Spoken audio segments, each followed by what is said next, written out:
La parte que me pidió Rafa que os contara era la importancia del paciente en la lista de espera. Lo primero, muchísimas gracias, aunque fue con premura, pero por invitarme a esto, porque me parece que es una reunión que tiene un nivel tremendo. Se dijo en alguna de las clases, cuando un paciente cirrótico se descompensa, casi estamos hablando de otra enfermedad. Y pasamos de unos pacientes que tienen una mediana de supervivencia que puede llegar tan lejos como 12 años a otros en donde la mitad de los enfermos estarán muertos en el plazo de solo 2 años. Ahí hay que correr, porque en ese tiempo tenemos que adivinar si ese paciente se puede trasplantar o no, hacerle todos los estudios y conseguir que llegue vivo hasta el trasplante. Si en esa gráfica nosotros pusiéramos la curva de supervivencia de trasplante, que es la que aparece, nos indica también que un paciente compensado no necesita trasplante, su curva de supervivencia es mejor con el hígado que tiene, que todavía funciona, mientras que un paciente que se descompensa claramente va a pasar a una curva de supervivencia muchísimo más rentable para seguir vivo. Pero como decía, no solo hay que correr, sino que hay que lidiar con los pacientes cirróticos que están en una situación peor. Y además durante un tiempo que puede hacérsenos muy largo. Esta es la mediana de tiempo en lista de trasplante, que como veis puede ser de en torno a 4 meses, con tiempos muy variables. Siempre descubrimos algún enfermo que lleva en lista muchos más meses y antes algunos que podían sobrepasar el año. Ese tiempo se llega a hacer angustioso para intentar mantenerlos en la mejor situación posible para que llegue al trasplante. Afortunadamente en la lista mueren menos, la mortalidad en lista que hay ahora está en torno al 3%, como veis en esa diapositiva, mientras durante mucho tiempo estuvo en torno al 8%. Yo creo que parte de la influencia en esa variación ha sido el MELD, que consiguió hacer trasplantables a los enfermos que tenían más riesgo y que no podían estar esperando a que los pacientes que entraron en la lista antes que ellos se trasplantasen por el riesgo que tenían de fallecer. Y además de todos esos líos de tener que trabajar o tener que cuidar a pacientes que están en una situación muy delicada, es que cada vez los pacientes que llegan a la lista son pacientes mayores, con lo cual además de las enfermedades derivadas del problema hepático aparecen comorbilidades con las que también tendremos que tratar. Si hablamos de lo que es un receptor de riesgo de los que pueden estar en lista, es difícil y esta lista seguro que podríamos recortarla o ampliarla con muchos datos. Bueno, es una que yo he encontrado en un consenso español de hace algunos años, en donde es comprensible que los pacientes que tienen un MELD elevado o que para retrasplantarse tienen un MELD elevado serán pacientes de mucho riesgo. Los pacientes que estén en una situación antes del trasplante de mucha inestabilidad con requerimientos de UCI y otra serie de problemas que aparecen aquí, algunos de ellos se han hablado, como la hipertensión portopulmonar, los problemas pulmonares, la diabetes y otros que vienen con el paciente y que tendremos que intentar aprovechar ese tiempo para intentarlo manejar y que el paciente llegue en la mejor situación posible. De esto yo trataré algunos, es imposible cubrir todos estos apartados, pero hablar de algunos de estos problemas en estos enfermos. Algunos se han tratado ya en el máster y en otros pues me ha parecido oportuno incorporarlos. El primero es que, como hemos dicho al principio, la mayoría de las veces estamos tratando a pacientes con una cirrosis descompensada, salvo que sea un paciente con una función todavía conservada y que tenga otra razón, como un tumor, para llegar al trasplante. Con lo cual, las descompensaciones tendremos que saber muy bien cómo tratárnoslas. De esto se ha hablado mucho durante el máster, pero recordaros que afortunadamente de forma muy reciente tenemos las guías clínicas en donde aparece esto y además para muchos de estos problemas desarrollado con los grados de evidencia, grado de recomendación, y es una fuente a donde podemos recurrir. Debemos intentar tratar esas descompensaciones, aunque el espíritu de esta guía empieza diciendo que más que tratar las descompensaciones deberíamos intentar prevenirlas. El segundo problema importante que ya se trató también es el problema de las infecciones. Son pacientes delicados. A mí me gustó mucho una frase que alguien dijo por aquí, que la infección sigue al cirrótico como la sombra a la persona, y es verdad que estos pacientes muchas veces detrás de las descompensaciones y los problemas que tienen hay una infección, y estas infecciones en los pacientes trasplantados pueden ser catastróficas. Os presento dos trabajos con pacientes en lista de trasplante. Esto es un grupo colaborativo de muchos pacientes en lista de trasplante en donde casi la mitad durante el tiempo de estancia en lista necesitaron el ingreso y más de 1 de cada 3 casos fue por una infección. Y en esa necesidad de ingreso y en esa necesidad y en ese desarrollo de infección Hubo factores que conocemos porque dependen de cómo es la función del hígado, pero hubo otra serie de factores que aparecieron aquí que nos indican que es una población frágil, medida por test de fragilidad, como este que aparece aquí, que determina cosas que nos parecen tan poco relacionadas con el hígado como fuerza en la mano o agotamiento, la velocidad de marcha, como ha contado también Rafa hace un ratito, o la pérdida de peso o la inactividad, que hace que constituya un grupo de pacientes frágiles en los que tenemos que estar muy atentos a la aparición de estos procesos. Y también porque el que aparezca una infección puede hacer que el paciente fallezca y no se pueda trasplantar. Este es un grupo más pequeñito, en donde el perfil de pacientes en lista podría ser el general que vemos en nuestras listas de trasplante, y de los pacientes cirróticos con infección escogieron a los que estaban en lista de trasplante, y la infección ocasionó que la mitad de ellos fallecieran o tuvieran que ser sacados de la lista y no pudieran llegar al trasplante. El tema de la infección se ha tratado aquí, y cuanto más rápido seamos en tratarlo, mejor le va a ir a los enfermos. Y esto cada vez va siendo más complicado. Si recordáis, yo creo que esta diapositiva se puso también de la conferencia de consenso de manejo de las infecciones. Antes estábamos muy acostumbrados a manejar a estos pacientes con antibióticos menos complicados porque adquirían sus infecciones en la comunidad. Cada vez es más frecuente que estos pacientes que necesitan ingresos repetidos necesiten antibióticos más complicados. Y hace tiempo parecía suficientemente complicado o potente la piperacilina tazobactam, pero también en las presentaciones que ha habido en este máster se ha hablado de que ya es necesario llegar a veces a combinaciones de meropenem y glicopéptidos, daptomicina, etcétera, combinaciones que necesitan los enfermos cada vez más frecuentemente para resolver las infecciones. Y también se comentó en esa presentación que hay algunos casos en donde está aceptada la profilaxis de las infecciones. Esto sí que sería delito que no cayéramos en que los enfermos que están en la lista de trasplante y tienen algunas de esas condiciones en donde está determinado que necesitan una profilaxis, no la tengan, para intentar que las infecciones no se los lleven por delante. Simplemente es un recuerdo de algo que se dijo en otros temas. La parte importante de lo que yo os voy a comentar son los problemas nutricionales, y es algo en lo que habitualmente no pensamos. Siempre vamos al capítulo de complicaciones de la hemorragia o de la hipertensión portal o tratamiento de los virus o demás, y los problemas de la nutrición es algo que se nos escapa, no somos especialistas en ello, pero que son, como veréis, importantes en todo esto. Aquí he mencionado 4 de los problemas que frecuentemente tienen estos pacientes: la desnutrición, la sarcopenia, que cada vez lo estamos oyendo más, la mioesteatosis, la infiltración de grasa en el músculo, la obesidad, y podía haber un apartado ahí del NAS que preferí no ponerlo porque era un tema que se trataba en otra parte de las charlas de hoy. Yo me voy a dedicar más a los 2 primeros, a los problemas que supone en los pacientes que están en lista la desnutrición y la sarcopenia, y cómo dentro de la revisión que le vayamos a hacer a los enfermos cada vez que vienen a la consulta, porque los vamos a ver muy frecuentemente si están en lista, aprendamos a detectar, si no lo hemos hecho antes, que el enfermo tiene alguno de estos problemas para intentarle dar solución. Porque a veces la evaluación nutricional no está incluida de forma regular en las evaluaciones de trasplante. Rafa lo ha puesto como una cosa, pero en otras listas en otros grupos de trasplante no se incide tanto en el problema de la desnutrición de los pacientes. Y para eso pues ponemos este caso clínico, que podría ser un enfermo tipo de los que vemos en la consulta, que está metido en la lista de trasplante.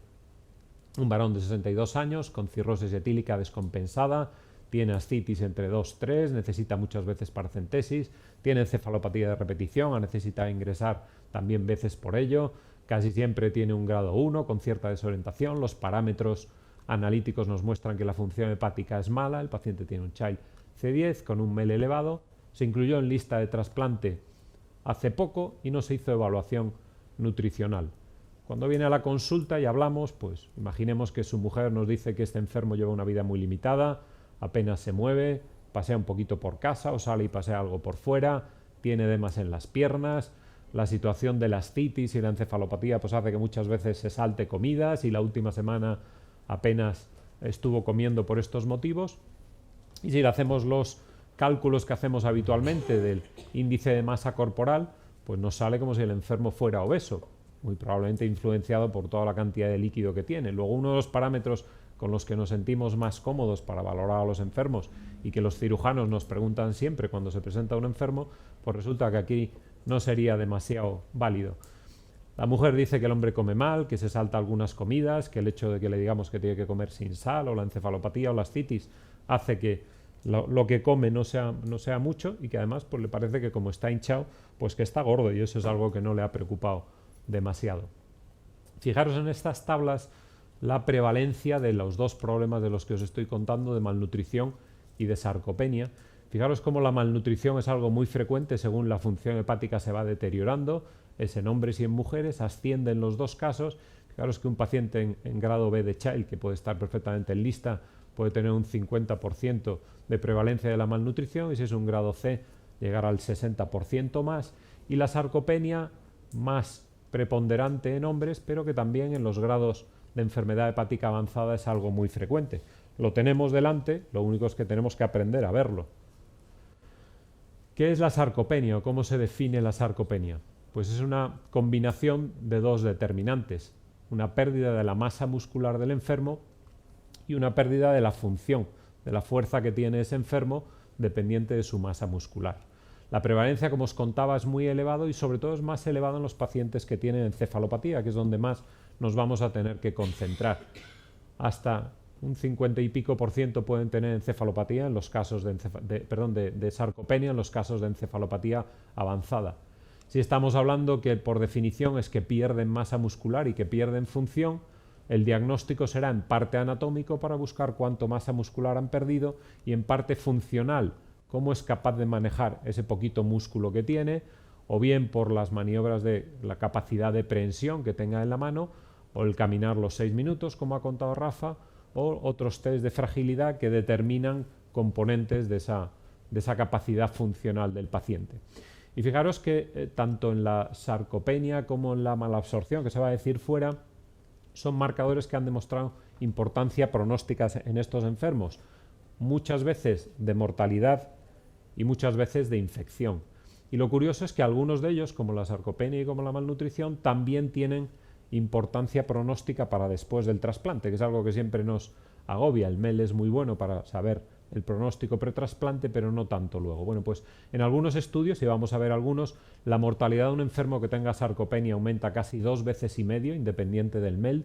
Vamos a ver en un trabajo que la sarcopenia es más significativa cuando el paciente tiene unas puntuaciones de MEL más bajitas y nosotros pensamos que está bien, y como os decía, que tiene determinado el riesgo de infección y de sepsis en estos pacientes.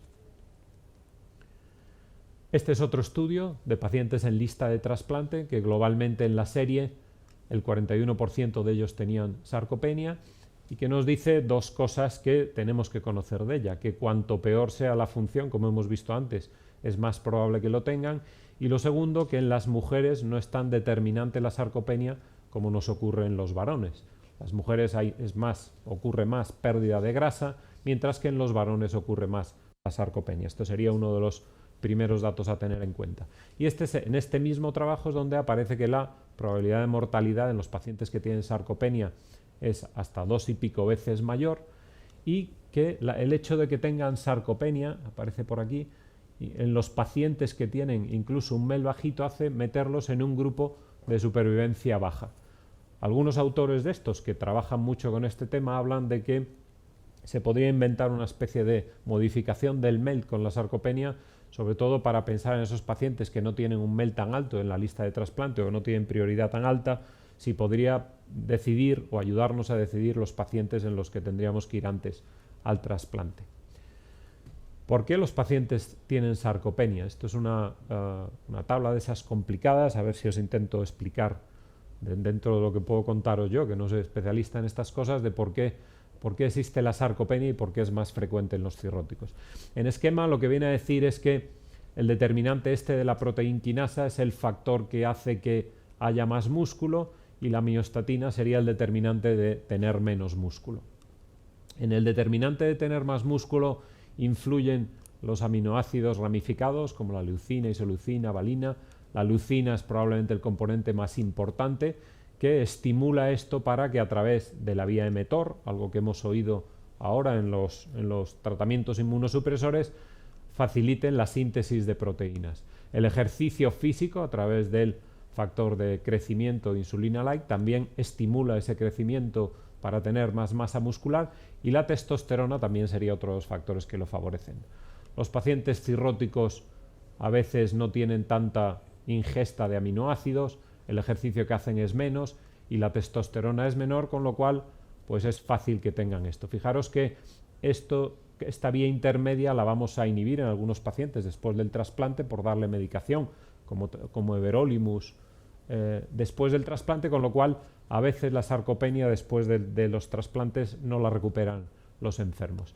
Y en los determinantes que hacen que la masa muscular sea menor sería el amonio estimulando la miostatina o la testosterona que no la inhibe debidamente, con lo cual no existe esa proliferación de células satélites que se diferencia en células musculares y el paciente no tiene tanta masa muscular. Estos factores, que son generales para los enfermos, en el cirrótico hemos visto que tienen mucha más cabida, pues porque son pacientes que tienen menor ingesta y en eso entran menos proteínas, que pueden tener mala absorción, que no tienen el sustrato para producir músculo y porque además, como tienen menos glucógeno, tienen que tirar de músculo y grasa para sintetizar la glucosa, porque tienen hipogonadismo y no bloquean la miostatina, tienen más condiciones que favorecen la sarcopenia. Por eso es algo tan prevalente en estos pacientes.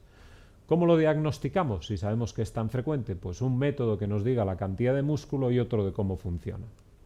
Los que están más estandarizados son pruebas de imagen que nos digan la superficie o el volumen muscular, en un TAC, en un corte, es la superficie que tienen esos pacientes, y eso se suele hacer a nivel de la vértebra L3 porque entienden que la masa muscular a ese nivel no varía tanto con el ejercicio o la actividad que tenga el paciente, y uno de los métodos que está más estandarizado para determinar la fuerza muscular pues es la capacidad de prensión con aparatos que nos determinan eso. Este sería un ejemplo de un TAC hecho en un paciente para determinar si tiene sarcopenia, un paciente con masa muscular normal, en donde vemos el psoas, los músculos paraespinales y la cintura, es lo que aparece aquí coloreado. Este sería la masa muscular de este paciente frente a otro que tiene una musculatura de psoas mucho menor y menor musculatura en el resto de estructuras. Hay unos puntos de corte para determinarlo y estos deberían ser los radiólogos que haciendo estos estudios nos determinarán la cantidad de masa muscular. Sabemos que hay sarcopenia y cómo lo tratamos. Pues esto en los cirróticos es algo así como la hiponatremia. Sabemos que es un factor pronóstico muy potente, pero otra cosa es el tratarlo. Pues hay distintas opciones, pero ninguna ha demostrado de momento que sea definitiva. Podemos alimentarlos mejor, ¿vale? Estarán mejor nutridos, pero no necesariamente mejora la sarcopenia. Le podemos dar el suplemento nocturno, sobre todo con hidratos de carbono y con proteínas, estupendo, mejorará un poquito la lisis muscular para conseguir el azúcar que necesitan estos enfermos. Para ellos, los periodos de ayuno de una sola noche pueden ser el equivalente a una persona de nosotras que dejara de comer 3 o 4 días, con lo cual hay que darle ese suplemento para que los pacientes no les falte. Podemos suplementarlos con aminoácidos ramificados, como hemos dicho antes, y algo mejorará, pero eso es un producto caro y no muchas veces rico para tomar. El ejercicio puede mejorarlo, pero no hay datos definitivos, y otros tratamientos como la testosterona o normalizar la hipertensión portal con un TIPS que se han probado que mejora la masa muscular. Tampoco los experimentos o los ensayos han sido en grupos de pacientes pequeños como para poder decir que eso corrige la sarcopenia que tienen los pacientes. Con lo cual lo detectamos, sabemos su capacidad pronóstica, pero otro asunto es el conseguir mejorarlo. Y el segundo apartado dentro de los problemas nutricionales es la malnutrición. Los pacientes cirróticos, en un 20 al 90% de ellos están malnutridos por muchas razones, porque no tienen las capacidades bioquímicas del apetito para comer, porque la ascitis puede darles saciedad temprana y limitan la ingesta, porque con la encefalopatía o ellos mismos se limitan o nosotros los limitamos, y todos tendremos en la cabeza pacientes que han venido con una encefalopatía avanzada y los hemos dejado con un suero durante a lo mejor algunas horas o días sin pensar tanto lo importante que pudiera ser la nutrición, o problemas de malabsorción o el estado hipermetabólico que pueden tener estos pacientes. Son motivos que facilitan la malnutrición de los enfermos. Y también la malnutrición, como vimos antes en la diapositiva de la sarcopenia, se asocia a mayor mortalidad, mayor infección y tanto pre como post trasplante en estos enfermos. El tiempo en lista, si no lo hemos hecho antes, es un tiempo que deberíamos aprovechar para corregirlo. Sabemos cómo diagnosticar la sarcopenia. Si nos queremos meter en eso, podemos pedirle a la gente de nutrición que le haga algunas pruebas, podemos decirle a los radiólogos que ya que van a tener que hacerle TAC a estos enfermos para el estudio pretrasplante, intenten determinar eso. ¿Y cómo determinamos la malnutrición? Porque a veces si solo hacemos el índice de masa corporal nos está engañando. Bueno, pues aunque la guía clínica de nutrición de la ISEL, que ha salido este mismo año, me parece, pone un cuadro diferente, a mí me parece que este es mucho más fácil de utilizar. No este en concreto, que es uno de los primeros métodos para diagnosticar eso del Royal Free, en donde pues, a partir de la masa muscular, del índice de masa corporal y la masa muscular a mitad de brazo y la ingesta de los enfermos y haciendo, por lo visto, una encuesta a los pacientes que decían que podía llevar 45 minutos, era posible determinar si el paciente estaba adecuadamente nutrido o moderadamente o era un paciente desnutrido. Esto es un poco lío y probablemente no para poder hacer en la consulta. Afortunadamente el Royal Free sacó otro método de detectarlo en donde nos dice que en 3 minutos podemos saber qué pacientes están malnutridos. Es verdad que la mayoría están malnutridos y la mayoría con poquito que los veamos lo vamos a acertar, pero esto nos permite ver a los pacientes de malnutrición no solo los que están en la lista de trasplantes, sino en fases anteriores, a cualquier enfermo cirrótico que veamos. Inicialmente esto lo publicaron en el año 2012, el primer paso sería si el paciente es un candidato a trasplante. Y fijaros que si el paciente es un candidato a trasplante, directamente le dan una puntuación de riesgo. Ese es un paciente de riesgo que hay que evaluar y que hay que nutrir. Pero si no es un candidato a trasplante, el segundo punto es si el paciente tiene sobrecarga de líquidos. Que no lo tiene, podemos utilizar el índice de masa corporal y con una puntuación, que en la siguiente diapositiva veréis con qué preguntas se la damos, o si el paciente ha perdido peso en los últimos meses de forma no planificada, o si el paciente, por algún problema de enfermedad, no ha podido comer en los últimos días, se le va dando puntuación. Fijaros que es de 0 a 2, o si le ocurre esto son 2 puntos, con lo cual a poquito que el enfermo tenga algo de eso, que es muy fácil en un paciente cirrótico, entraría en pacientes de riesgo moderado o riesgo elevado. Si el paciente tiene sobrecarga de fluidos, el índice de masa corporal no nos vale, aunque hay veces que dicen que para determinar el verdadero índice de masa corporal le podemos restar un 5% por cada grado de ascitis que tiene. Si tiene ascitis leve le quitamos un 5% al peso, si tiene ascitis moderado un 10%, si tiene ascitis grado 3 le quitamos un 15%, si además tiene edemas le quitamos otro 5%. Pero si no tiene líquido, podemos preguntarle si completa sus comidas o no, si alguna vez ha tenido que limitar en los últimos días la ingesta o si el paciente ha perdido peso, para clasificarlo con esto. Esto es fácil preguntarlo y en unos minutos podemos determinarlo para pacientes cirróticos en lista o para cualquier paciente. En alguna publicación posterior aparece este mismo cuadro y curiosamente, citando la misma referencia, algunas cosas cambian. Aquí ya no aparece si el paciente está en lista o no, sino si el paciente tiene una hepatitis aguda alcohólica o tiene que ser alimentado por sonda nasogástrica, directamente entraría en un paciente de alto riesgo, lo cual parece razonable, pero sirve para que veamos la puntuación que se le da dependiendo de cada uno de los apartados. Es fácil viendo esto que muy poquitos pacientes, sean cirróticos descompensados y en lista o pacientes cirróticos con la función más compensada, tengan un bajo riesgo de desnutrición, con lo cual podríamos seguirlos. Es más fácil que algún punto tengan, con lo cual deberíamos insistir en lo de la nutrición, el suplemento nocturno y repetir estas visitas cada vez que vengan. Y cuando los pacientes tienen a partir de 2 puntos para arriba, deberíamos valorar que ese paciente está desnutrido y necesita hacer algo más. Y ese algo más es en esos pacientes que, si repasamos, tienen un grado funcional malo, que tienen un índice de masa corporal que nos dice si no hay problemas de líquido, que están desnutridos o que en esta puntuación tienen esos valores por encima de 2 puntos, necesitan una valoración nutricional y que establezcamos un plan de alimentación. Un plan que contemple, y ahí probablemente ya se nos escapa a nosotros y deberíamos contactar con expertos en nutrición, si hay condiciones de la cirrosis que dificultan la alimentación, saber qué barreras tiene ese enfermo para llevar una alimentación normal, por qué razón pierde peso y cómo varía eso su índice de masa corporal y la valoración muscular. Y darle un tratamiento.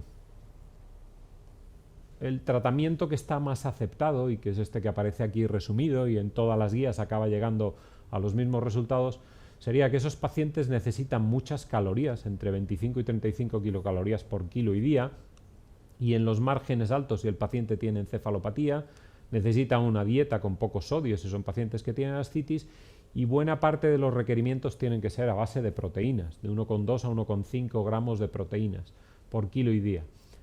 Que en un paciente tipo de 70-80 años que esté desnutrido o que tenga encefalopatía supondría que le tenemos que dar 3.000 kilocalorías. Probablemente si le preguntamos a los enfermos cuántas calorías toman al día van a ser muchas menos de eso. Con un nivel de proteínas de a lo mejor por encima de 100, fijaros la cantidad de proteínas que pueden tener por 100 gramos de carne o de pescado, con lo cual claramente, aunque nos digan los pacientes que están comiendo bien, están comiendo bastante menos de lo que necesitarían. Tenemos que dividir, si las 3 comidas diarias son suficientes, bien, pero si no, repartirlo en más comidas y que no se nos olvide el suplemento nocturno para evitar ese periodo de horas de ayuno que pueden ser tan dañinas. Y darle suplementos, según dicen las guías, en el caso de que sepamos, porque lo hemos analizado, que están por debajo de ellos, o porque supongamos que puede haber un déficit de esas vitaminas. También en este mismo año ha salido la guía de nutrición en los enfermos hepáticos y permitidme que en esas os diga unas poquitas cosas y vamos a pararnos y lo leemos para repasar algo de esto que hemos estado hablando. Que la sarcopenia, tanto en el volumen de músculo como en la capacidad de ese músculo, nos están diciendo cosas de la mortalidad. Que el paciente con encefalopatía dentro de todos estos pacientes es el más delicado, en donde tenemos que alimentarlo, si se puede por vía oral, si la encefalopatía no nos lo permite por sonda nasogástrica y si hay que llegar a nutrición parenteral pues llegamos, pero que no deben pasar periodos sin comer, que la fórmula de nutrición enteral es estándar, esta gente no necesita, dependiendo de la etiología, una nutrición diferente, que si no son capaces de tomar por vía oral esos alimentos le tendremos que dar suplementos y los suplementos debemos intentar que interfieran lo menos posible en cómo se van a alimentar esos enfermos. A veces se toman el bote de suplemento y se saltan una comida por ello. Dicen que al final del día o antes de dormir es cuando más fácilmente lo van a tolerar o que aprovechen para tomar, por ejemplo, las pastillas con ese suplemento, con lo cual algo de líquido van metiendo para adentro. Que tiene que haber un equipo multidisciplinar que controla a los enfermos, que no se deben restringir las proteínas si los pacientes tienen encefalopatía y que los aminoácidos racemados, que hace tiempo era algo que siempre decíamos que no debíamos dar, pues tanto esta como la guía de la ISEL de la nutrición dicen que es recomendable darlos, tanto en los pacientes cirróticos y mucho más si son los pacientes con una encefalopatía hepática. Que los pacientes deben evitar el ayuno y tomar ese suplemento y que en la restricción de sodio deberemos contemporizar. Hay pacientes que tendremos que elegir, a lo mejor vale más la pena que coman mejor y que se tengan que venir a pinchar las citis más veces con tal de que mejoren la desnutrición. Que las varices, porque a veces nos lo preguntan los endocrinólogos, no es un problema, una contraindicación para que el enfermo pueda tener una sonda nasogástrica y que en concreto los pacientes más delicados, los descompensados en lista de trasplante, deben ser los que hay que estudiar. Yo creo que si con esto sirve para que el lunes pensemos en el siguiente paciente que veamos si está de verdad desnutrido, habrá valido la pena. Y el ejercicio físico también. Lo que pasa es que fijaros que en esta tabla, en esta publicación que recomienda el ejercicio que pueden hacer los cirróticos, muchas veces nos lo preguntan la familia, ¿y qué ejercicio puede hacer? Bueno, hace tiempo alguna publicación habló de que el ejercicio puede aumentar la presión portal, pero fijaros que el ejercicio que le pedimos hacer a esta pobre gente es realmente poquito. Le pedimos ejercicios en donde fijaros que podemos empezar andando 1 minuto, descansando otro para repetirlo. Es verdad que son enfermos muy delicados y a veces cualquier pequeño ejercicio vale la pena, o ejercicios de resistencia con bandas elásticas e ir subiendo, o ejercicios de estiramiento. La verdad es que esto sería como un mínimo, pero que si conseguimos que mejore la masa muscular de esos enfermos, algo estaremos consiguiendo. Volviendo al caso de antes, de ese paciente que hablábamos, que la familia decía que estaba gordo y que estaba comiendo menos, pero que no preocupaba tanto, pues ese paciente, si es un paciente candidato a trasplante, por supuesto que necesita una evaluación nutricional. Como ese paciente tiene sobrecarga de líquidos, si la tiene, ya tiene un punto más, no completa sus comidas, nos decía que en la última semana había comido menos, claramente es un paciente que entra en el score de alto riesgo y ese paciente tiene que ir a ser puesto en contacto con alguien de nutrición para que alimente. Fijaros que en ese paciente que estamos contando, si vemos todo lo que hemos mirado hasta ahora, tiene casi un 75% de posibilidades de que sea sarcopénico sin que le hayamos hecho nada, que es un paciente frágil, que tiene más de un 60% de posibilidades de estar desnutrido, que ese paciente tiene un riesgo de mortalidad independiente del MELD, que podemos corregirle el peso, porque si corregimos con esto que os decía antes, resulta que su índice de masa corporal ya no es tan alto, ya no puede decirnos el cirujano que ese es un paciente obeso, y fijaros las necesidades que sería para darle a ese paciente. Son puntos donde debemos fijarnos. Dos apartados más os voy a contar. Uno de ellos es el hepatocarcinoma. Se ha hablado algo aquí. Los enfermos que están en lista y tienen un tumor, tenemos que hacer algo sobre su tumor para que las cosas vayan mejor. Sobre todo ahora que el trasplante tiene la indicación de hepatocarcinoma, una indicación claramente que aumenta. Estos son series americanas en donde se ve que la hepatitis C va desapareciendo en porcentaje de la lista de trasplante, va ocupando su lugar la enfermedad alcohólica y los casos no conocidos que probablemente vengan representados por la enfermedad hepática grasa. Pero el hepatocarcinoma tiene un lento ascender progresivo y, como se ha visto y veremos en la siguiente sesión del máster, cada vez va a ocupar más parte de las listas de trasplante. El hepatocarcinoma es ya casi uno de cada 3 trasplantes que hacemos, y esta diapositiva que se puso antes, si os fijáis, la indicación de hepatocarcinoma va aumentando en los registros españoles de trasplante. Cada vez veremos más y cuando encontremos esos pacientes tendremos que saber si en lista tenemos que hacerle algo. Vamos a poner otro caso para hablarlo. Es una mujer con colangitis bilar primaria, tenía encefalopatía, tiene una función que no está demasiado mal, se le detectó una lesión de tamaño intermedio para trasplante en el segmento 8, es una lesión que entraba dentro de los criterios de Milán, es una lesión que cumple características radiológicas de tumor con un alfa-fetoproteína normal, se valoró y se incluyó en lista de trasplante, pero durante la sesión de discusión pues se habló de si habría que hacerle algo durante la permanencia en lista, porque era un tumor que yo creo que es grande, no, para mí no es tanto, yo he oído que esto hay que hacerlo, no, había opiniones discrepantes y la verdad es que en esto, cuando os cuente en qué punto están las cosas, vamos a seguir teniendo opiniones discrepantes.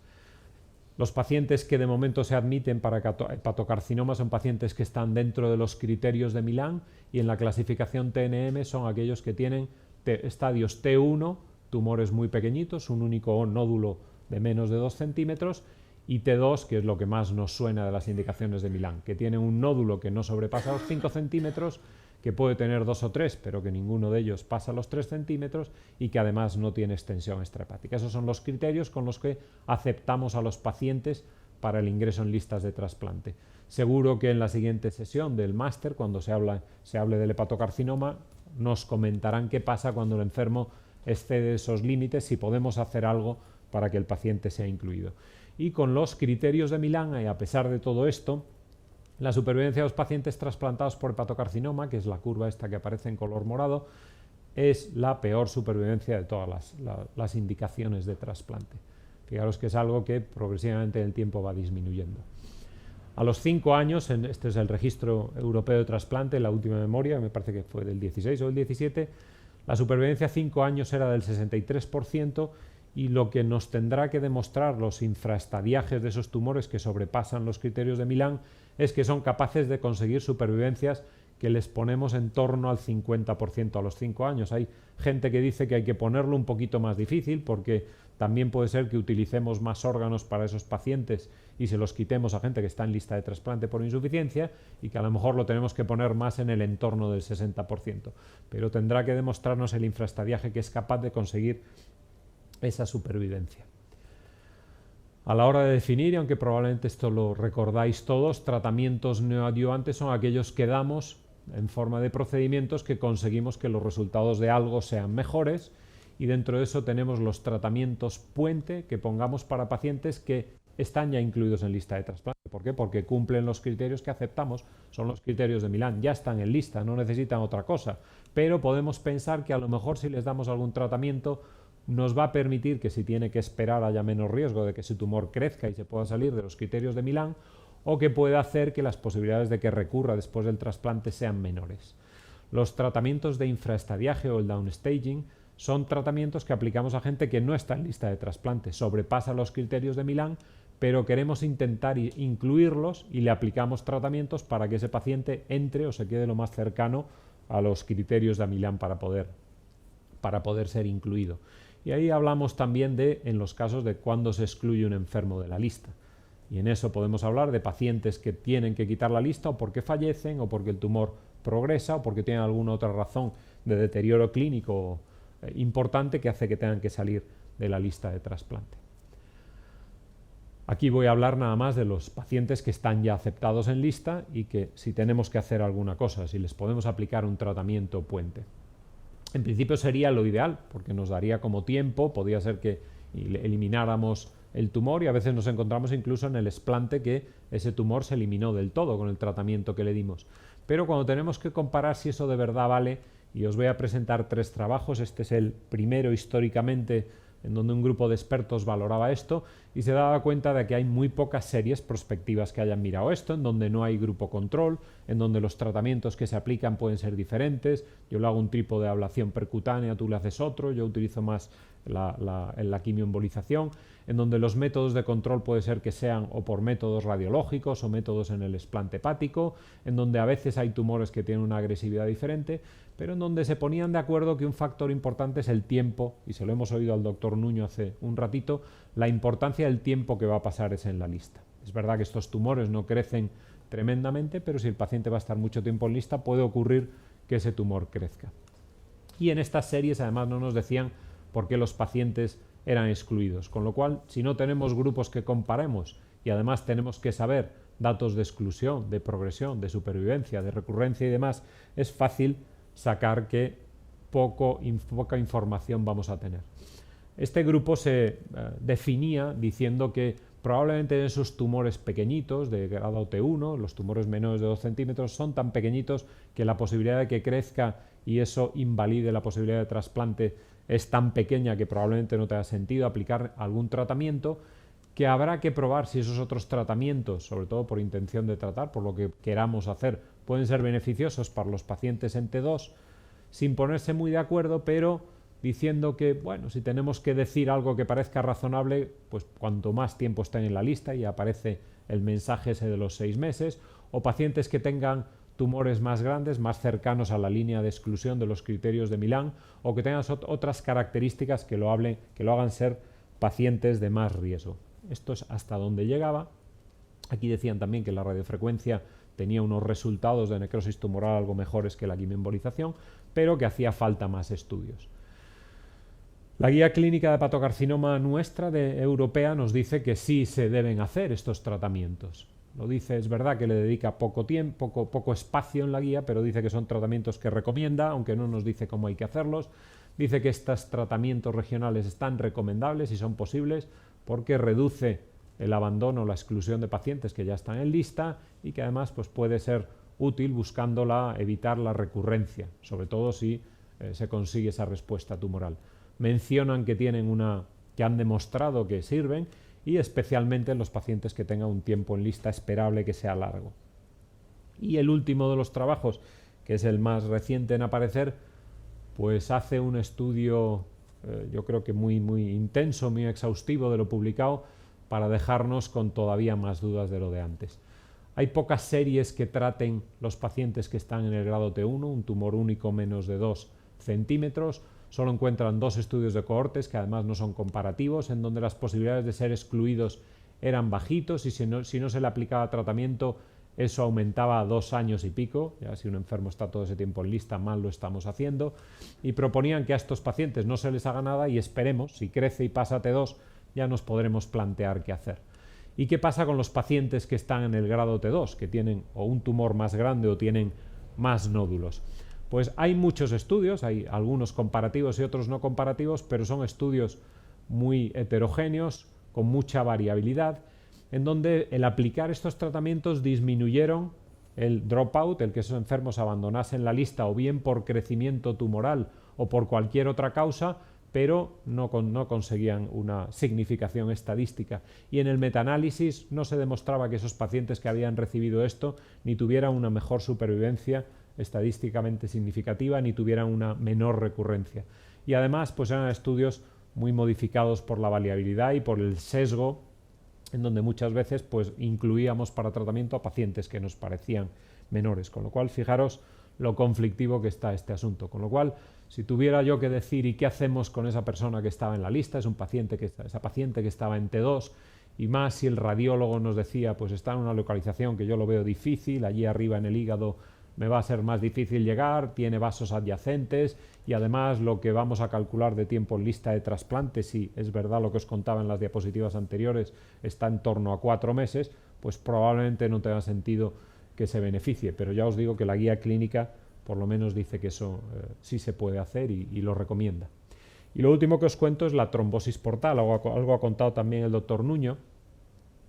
La trombosis portal es algo que ocurre con frecuencia en los pacientes, ocurre en los pacientes cirróticos y ocurre también en los pacientes en lista, y la clasificación para que esta la usan más los cirujanos, que es lo que les interesa saber la extensión de esa trombosis, es la clasificación de Yerdel, en donde hay trombosis que son parciales, estas dos que aparecen aquí, en donde o es una trombosis parcial de porta que puede insinuarse un poquito en la mesentérica superior, o una trombosis más extensa que puede ocupar más del 50% o incluso ser completa, que puede insinuarse o no en la vena mesentérica superior, o las trombosis completas, en donde todo el tronco de la porta está trombosado con una extensión relevante en la parte de aquí de la mesentérica, una extensión mayor. Afortunadamente estas trombosis más completas son la minoría, 1 de cada 4, la mayoría van a ser trombosis parciales. Y está bien utilizar esta clasificación para que en el contacto con los cirujanos pues sepamos de qué estamos hablando.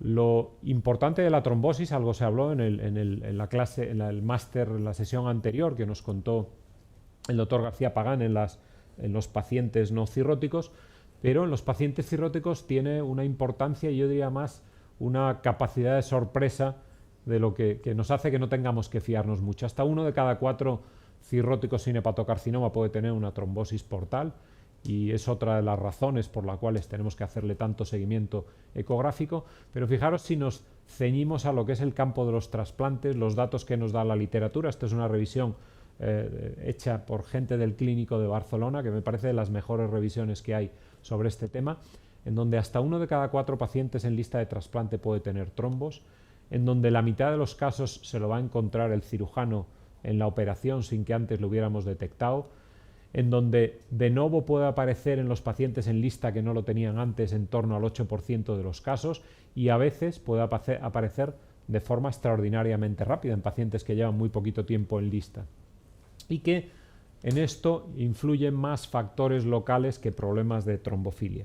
Es decir, no hay que fiarse, hay que estar atentos a la posibilidad de que aparezca esto, y si aparece, tratarlo. En ese artículo yo creo que es de los donde revisan de forma más completa la administración de tratamiento para tratar esto. Se habló también en la sesión pasada, tenemos la anticoagulación o tenemos el TIPS, pero fijaros que de las series que recogía este trabajo, si los tratamos con anticoagulantes, la posibilidad de que tenga una respuesta completa puede estar en torno al 40%, pero en el 70% de los pacientes conseguimos algo de respuesta, sea parcial o sea completa. Aunque los anticoagulemos un 20%, no responderán, se mantendrán estables y en algún porcentaje incluso aumentará. Con la sorpresa de esas series, que incluso a veces sin dar tratamiento anticoagulante, algunos pacientes desaparecía su trombosis portal, aunque en un porcentaje mayor aparecía. Y en esos pacientes que se trataban y que conseguíamos ese grado de respuesta, hasta en un 40% cuando parábamos el tratamiento volvía a aparecer, con lo cual no queda solo saber qué le tenemos que dar, sino cuánto tiempo y qué riesgo va a tener luego ese paciente. También hay recientemente, en el año 16, salió la Guía Europea de Trasplante de la anticoagulación y de los problemas vasculares en la enfermedad hepática, que aprovecho porque yo creo que estas ideas son buenas. Que siempre, cuando vayamos a empezar la anticoagulación, debemos tener cubierta la posibilidad de sangrado, sobre todo sangrado de las varices, y fijaros que esto es lo que le da una recomendación más potente, que al menos la anticoagulación se mantenga 6 meses, que si esa anticoagulación es en un paciente que va a ir a la lista de trasplante o viene de que esa anticoagulación le dé problemas anatómicos importantes, probablemente debamos mantenerla para siempre, o en el caso del trasplante hasta que se trasplante, que una vez se ha conseguido repermeabilizar la vena porta, Podemos pensar que en los pacientes que están en lista de trasplante no permitir que vaya a aparecer de nuevo algún trombo, con lo cual lo mantengamos, y que en los pacientes, sobre todo en los de la lista de trasplante que tengan esa trombosis que no responde a anticoagulación, nos queda la alternativa del TIPS. Algo de esto contó también el doctor Nuño, pues las alternativas son o lo anticoagulamos y para eso tenemos heparina. El trabajo hablaba de que una dosis diaria es equivalente a darla una dosis un poco menor cada 12 horas, o el Sintrom para conseguir un INR de 2,3. La anticoagulación es buena porque no es invasiva, porque es eficaz, lo hemos visto en el 70% de los casos de trombosis parcial, y si al enfermo le avisamos para trasplante es fácil de revertir, pero sobre todo si utilizamos el Sintrom eso puede estar interfiriendo la puntuación que le damos al enfermo para su prevalencia en lista de trasplante, y el dar esta medicación nos sigue costando por el riesgo, pensando el riesgo que pueda tener ese paciente de sangrar. Cuando la trombosis es completa deberemos pensar en el TIPS, y algo nos han contado de si esta situación interfiere con el trasplante. Que haya una trombosis portal y que no la consigamos controlar hace que el trasplante salga peor. Pues hace tiempo, hace no demasiados años, la trombosis portal era una contraindicación para el trasplante. Ahora la trombosis portal, yo creo que gracias a que nos hemos soltado a la hora de anticoagular a los enfermos y que los cirujanos cada vez, sobre todo cuando tienen grandes números de trasplante, lo hacen mejor, deja de ser un problema significativo. Y sobre todo es menos cuanto mejor lo hagan los cirujanos por el número, y donde está el periodo de riesgo, y este es el trabajo que me ha parecido más llamativo, es un trabajo que reúne los grupos de la ONT de trasplante americana, con me parece que da cerca de 40.000 enfermos revisados por esto. Lo que veían es que el riesgo que tienen los pacientes de supervivencia post-trasplante, lo de la trombosis portal, lo tienen sobre todo en los primeros días. ¿De acuerdo? Luego las curvas de supervivencia son parecidas y, como os digo, los cirujanos tienen técnicas para conseguir hacer operaciones como las que nos han enseñado, en donde si no tiene flujo la porta lo sacan casi de cualquier otro sitio.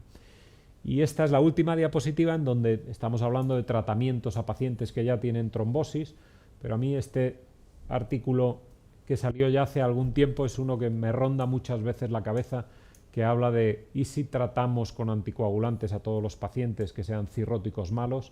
Porque este artículo no solo decía que efectivamente tendrán menos posibilidad de trombosis portal, sino que las posibilidades de descompensación y, ojo, incluso de supervivencia serán significativamente mayores. Y es un problema que va a acontecer, que muchas veces es subclínico, que no detectaremos a veces hasta tiempos tardíos, pues a lo mejor es una de las cosas que puede merecer la pena hacerlo, igual a lo mejor en todos los pacientes que están en lista de trasplante, independiente de que tengan trombosis portal o no. Y eso es todo. Gracias.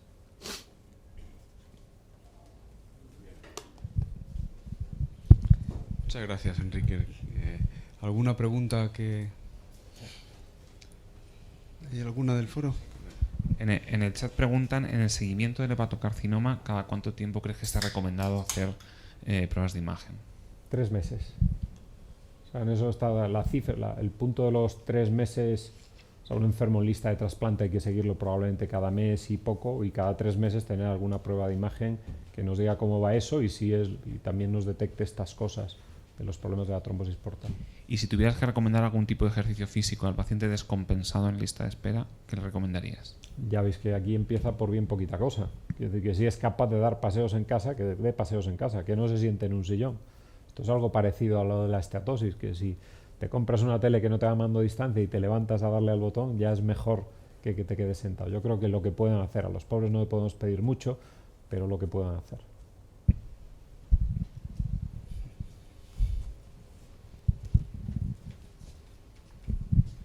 De los tratamientos puentes en el hepatocarcinoma parece que también dan algo de información sobre la agresividad que tiene el tumor en función de la respuesta que tengan a estos tratamientos.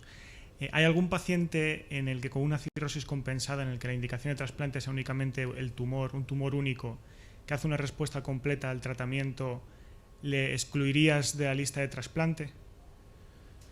Yo creo que en esto, cuando el paciente lo indicas para trasplante, las pruebas que le hacemos son pruebas de imagen en donde nos da una idea de que no ven necrosis, pero claro, es una idea en una foto no microscópica, con lo cual no podemos pensar que a lo mejor ese paciente no pueda tener células tumorales en una cantidad pequeña que la imagen no es capaz de detectar, y nosotros no podemos convencernos de que esté tratado.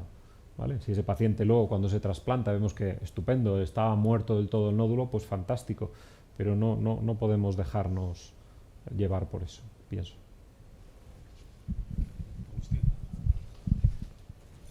Sí, yo tenía un comentario, Quique, sobre la bondad o el peligro del tratamiento, del ejercicio físico, que sí que lo preguntan mucho los enfermos. Sí que es importante que lo contrario es beneficioso, que el trabajo que hicimos, que tenía en parte incluía pacientes no muy descompensados, pero también algunos descompensados, eran pacientes obesos, obesidad, es decir, que el ejercicio físico no es peligroso para los pacientes, aun cuando tengan hipertensión portal, aunque había trabajos de hace años que sugerían que podía subir la presión portal y demás.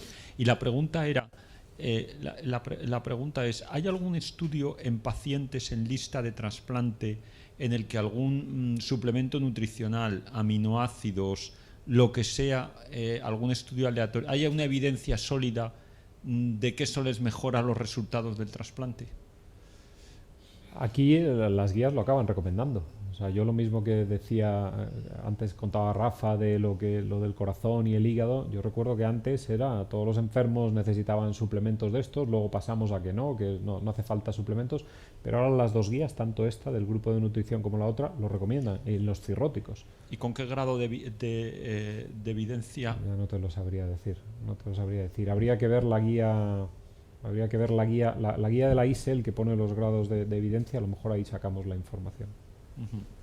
Y yo tenía otra pregunta para hacerte. Como tú tienes más eso de la idea del ejercicio, con aquello de que se dijo lo de la hipertensión portal, ¿vale cualquier ejercicio? O sea, quiero decir que, por ejemplo, yo siempre pensé que ejercicios que exijan prensa abdominal, abdominales, levantar peso, puedan ser peores que otro ejercicio o no necesariamente. Hacían un ejercicio muy controlado y era un ejercicio aeróbico.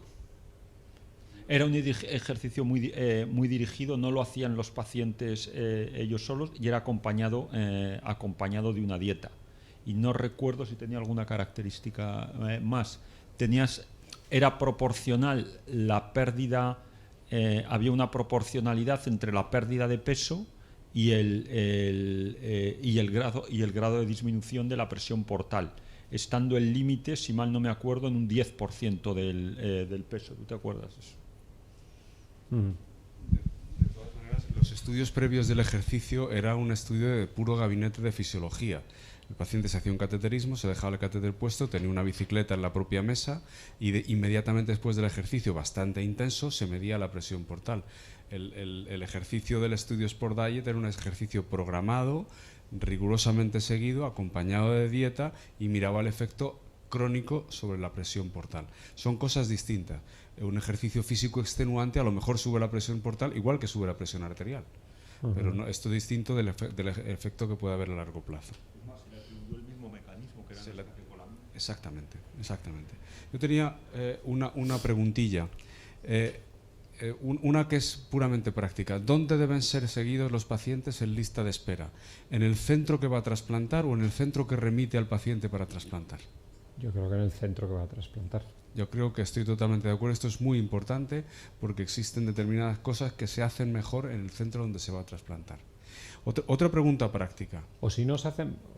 Se hacen mejor, se hacen más cercanas a lo que tiene que ver con el trasplante. Se tiene la sistemática para facilitar que eso... Claro. Es decir, que no, yo hay veces que veo enfermos que mandan, que digo, qué barbaridad, que bien ha mantenido este médico a este enfermo. Yo no habría sido capaz de mantenerlo tan bien, pero es verdad que ahí ya está la estructura donde puedes tirar de un cardiólogo, de un infectólogo. Eso. Otra pregunta también práctica que tiene que ver con el mundo de la infección. ¿Tú crees que los pacientes que van a trasplantarse tienen que tener una valoración previa de la multiresistencia? Es decir, hay que hacer exudado nasal y rectal a todos estos enfermos inmediatamente antes del trasplante. Lo digo por anticiparse a eventuales tratamientos después del trasplante o mientras el paciente está en lista de trasplante, teniendo en cuenta que puede haber ecologías diferentes en el centro que remite o en el centro que recibe. Aquí en Madrid, en Puerta de Hierro, no te sabría decir seguro si es algo que le hacen. Desde luego, en Córdoba era una cosa que se hacía. O sea, cuando el paciente ingresaba para el trasplante, se le tomaban muestra de todos los sitios para tener un perfil de los gérmenes que podía tener. ¿Qué hacéis en Barcelona con esto? En el momento de la evaluación pretrasplante inmediata también hacemos un frotis rectal y un frotis nasal, pero durante la evaluación pretrasplante, estancia en lista y demás, ahí no. Pero sí en el momento pretrasplante, lo que tampoco de momento está por demostrar, ¿no? Que luego hacer un tratamiento empírico cuando hay sepsis dirigido a lo que tienes mejore. Es posible que sí, ¿no? Porque muchas condiciones luego hacen infección, pero están en proceso de demostrarlo, ¿no? Muy bien. ¿Más cosas? Sí, nosotros también estamos empezando a hacer ese. ¿Algo más? Pues nada. Una pregunta tenía yo para todo el mundo. ¿Quién se fija de verdad en la nutrición de un paciente cirrótico en el momento actual? Más allá del ejercicio teórico que magníficamente ha hecho Enrique. ¿En la práctica, realmente? No. Por eso he hecho la pregunta. No sé de ningún trabajo que otra cosa es cuando le hayas seguido al paciente en el manejo habitual del paciente cirrótico, que hasta donde yo sé, no conozco ningún sitio donde se haga. Pero una vez que tienes al paciente en lista, no sé de ningún estudio, pero igual los hay, en que hayan mejorado los resultados del trasplante, mejorando la nutrición de ese enfermo. Probablemente no lo empeore, pero no sé si esas medidas, había algún estudio que demuestre que dando aminoácidos ramificados va a mejorar los resultados del trasplante. Nos fijamos gracias a que tenemos una enfermera pretrasplante que esto lo tiene muy en mente y ya nos insistió para que nos fijáramos y de hecho desde hace un año o así, pues todos los pacientes que entran en lista van al nutricionista y a partir de ahí también, como dice el doctor Albillos, pues falta un poco esto, ¿no? Los outcomes de esto son difíciles de medir y bueno, pero yo creo que es algo importante, seguro. A ver quién hace un trial, la aleatorización de los pacientes a nutrirse bien frente a nutrirse mal. A ver si esto influye en la supervivencia. Esto es... Y un poco en relación con esto hay una pregunta en el chat de ¿cuánta sal permites para que no haya esos déficits nutricionales que a veces se asocian a que no toman sal y que no les gusta la comida? Pues yo creo que según se vaya viendo desde el punto de vista práctico, es decir, si el enfermo gana un poquito más de líquido pero está comiendo mejor, pues se permite. Yo creo que sí, yo creo que eso no hay un punto de corte. Yo he llegado a ver en el hospital en tiempo eso que restringía muchísimo más la sal que ahora, camellos de sal. En la cuarta planta vendían papelinas de heroína y en la sexta papelinas de sal a los pacientes. Y esto es absolutamente verdad. Bueno. Hay un comentario sobre la pregunta que ha hecho Rafa que me parece importante sobre la lista de espera y dónde seguir a los pacientes. Y si tienen una descompensación, una urgencia, dónde seguirles y sobre todo si tienen una urgencia, dónde ir, que es su propia situación o priorización en la lista de trasplante. O sea, si el paciente está en el centro trasplantador, la priorización dentro de la lista se maneja, todos son ventajas para el enfermo en ese sentido, se maneja muchísimo mejor en el centro trasplantador, porque tienes el problema encima, entre otras cosas.